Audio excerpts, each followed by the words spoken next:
Throughout our nation's history, the affordable, reliable, and abundant supply of energy has underpinned our prosperity and security. Today's world is no different.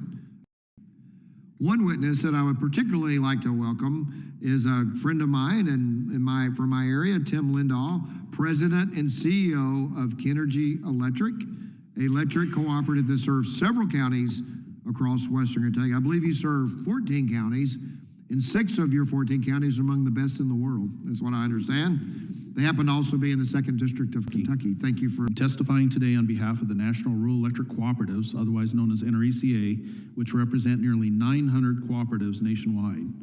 At Kenergy, we serve about 60,000 homes and businesses across 14 counties.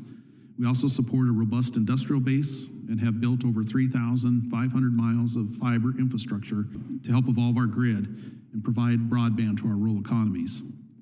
Every day, America's electric grid faces thousands of cyber intrusion attempts. For rural electric cooperatives, these threats are not abstract.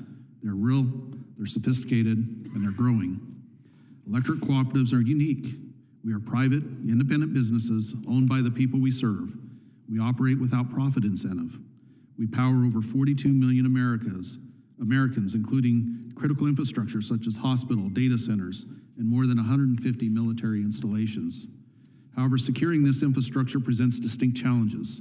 We operate in rural areas with lower population densities and fewer resources than many urban utilities. We must secure lines and isolated substations that may be hours apart. Because we have no shareholders, these costly investments are borne by our member consumers, many of whom live with modest incomes. Despite these constraints, co-ops are rising to the occasion. We apply a risk-based layered defense strategy to protect against all hazards, whether they are from severe storms or cyber attacks. Our approach is built on the principle of cooperation. Because we are independent, we can innovate locally, but we can also pool our resources and gain strength in our collective defense. But technology alone is not enough.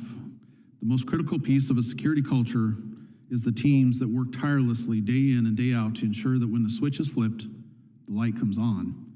Countless unsung heroes work quietly and anonymously in the background, monitoring and evolving our security. We never see the event that never happened, or we never hear about the attack that never occurred.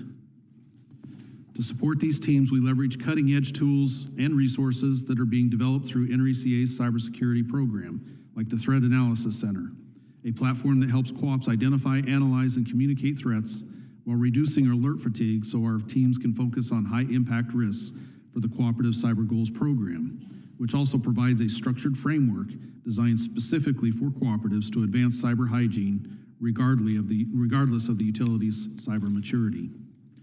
While cooperatives are doing their part, we cannot do this alone. Strong federal partnerships are essential to closing this resource gap. Electric cooperatives utilize resources from various federal agencies and departments, including the CISA, DHS, DOD, and the State Intelligence Fusion Centers. These all help co-ops better understand vulnerabilities, emergent threats, and mitigation efforts.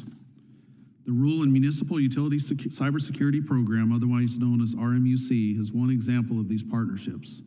RMUC represents the most significant opportunity for co-ops to bolster their readiness by providing $250 million to help us invest in the people, the processes, and technologies needed to secure the grid.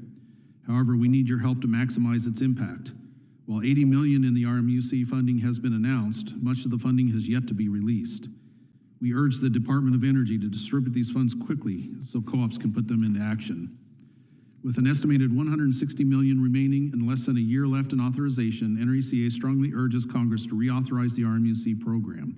This is critical to ensuring rural communities are not left behind. Protecting the grid is a top priority for the nation's electric co-ops.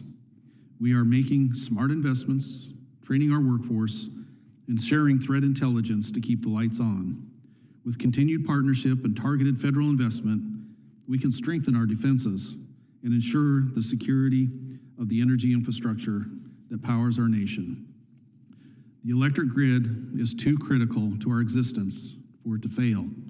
We must get it right each time, every time, all the time. Thank you for your leadership, and I look forward to your questions. In the era of skyrocketing demand growth, can you discuss ways in which cooperatives like Kenergy are creatively addressing cyber threats to the system? Yeah, one of the concerns we have as we run the grid closer and closer to the edge is it becomes more and more critical to not have interruptions. Before, we could have a small event and it wouldn't have an impact, on the reliability of the grid. But as we push the grid to the limit, with new load, data center load, or any kind of load, it just puts a microscope on any hiccup in the system that could happen. So things we're doing, we do a layered approach as well, and we're in all of the above cooperative. We like to diversify our resources, diversify how we serve things, diversify even the economics around how we serve things. So that's one way we get around it. Insight into our grid, so we can manage our grid much more efficiently and effectively by better management. So part of the reason we've invested in our fiber is to be able to have insight down within our distribution system, and we can leverage new tools and new innovations to help thwart physical and cyber attacks that might come and help keep the lights on.